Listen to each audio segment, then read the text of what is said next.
New Budhwar Peth येथील जुन्या city bus depot परिसरात स्थानिक नागरिकांना आरोग्य सुविधा उपलब्ध करून देण्यासाठी प्रस्तावित असलेल्या आरोग्यवर्धिनी केंद्राच्या उभारणीचा मार्ग अखेर मोकळा झाला आहे.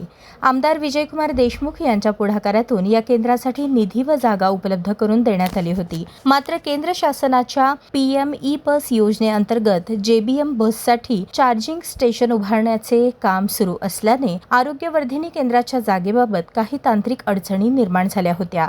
या पार्श्वभूमीवर नगरसेवक डॉक्टर किरण देशमुख, आरोग्य अधिकारी राखी माने, परिवहन उपक्रमाचे प्रभारी व्यवस्थापक मठपती, प्रभाग क्रमांक 1 चे नगरसेवक अविनाश पाटील तसेच स्थानिक रहिवाशांनी संयुक्त पाहणी केली. यावेळी PM ई बस योजनेच्या कामाला कोणताही अडथळा निर्माण होणार नाही याची काळजी घेत आरोग्यवर्धिनी केंद्रासाठी योग्य जागा निश्चित करण्यात आली. यावेळी बोलताना नगरसेवक डॉक्टर किरण देशमुख यांनी सांगितले की न्यू बुधवारपेठ आणि परिसरातील नागरिकांच्या दैनंदिन आरोग्य गरजा लक्षात घेता येथे आरोग्यवर्धिनी केंद्र उभारणे अत्यंत आवश्यक आहे. पालिका प्रशासन आणि स्थानिक नागरिकांच्या समन्वयातून हे केंद्र लवकरात लवकर उभारण्यासाठी प्रयत्न करण्यात येणार आहेत. या ठिकाणी केंद्र शासनाचं एक महत्त्वाकांक्षी प्रोजेक्ट या ठिकाणी चार्जिंग स्टेशन मोठ्या प्रमाणात उभं राहत आहे आणि प्रभाग क्रमांक 1 या ठिकाणी हे असल्यामुळं अगोदर याच जागेमध्ये एक छोटंसं आरोग्यवर्धिनी केंद्र पोर्टा कॅबिनद्वारे एक दवाखाना मंजूर होता.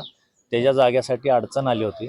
तर या चार्जिंग केंद्राला कुठेही अडचण न येता केंद्र शासनाचं जे योजना आहेत त्याला कुठेही अडचण न येता या भागातल्या लोकांना जे आरोग्यवर्धिनी केंद्र या ठिकाणी उभा करता येईल त्यासाठी पाहणी करायला आदरणीय पवार मॅडम होतील, आरोग्य अधिकारी असतील आणि मठपती साहेब या सर्व महानगरपालिकेचे असतील अधिकारी, त्यासोबत प्रभाग 1 चे नगरसेवक अविनाश पाटील गौतमजी असतील, या भागात ज्यांनी पाठपुरावा केला पिंटूजी डावरे असतील, यांच्यासोबत एक ठिकाणी आपण पाहणी केलं आणि दोघांचा समन्वयाने आरोग्यवर्धिनी केंद्रसुद्धा चालावं.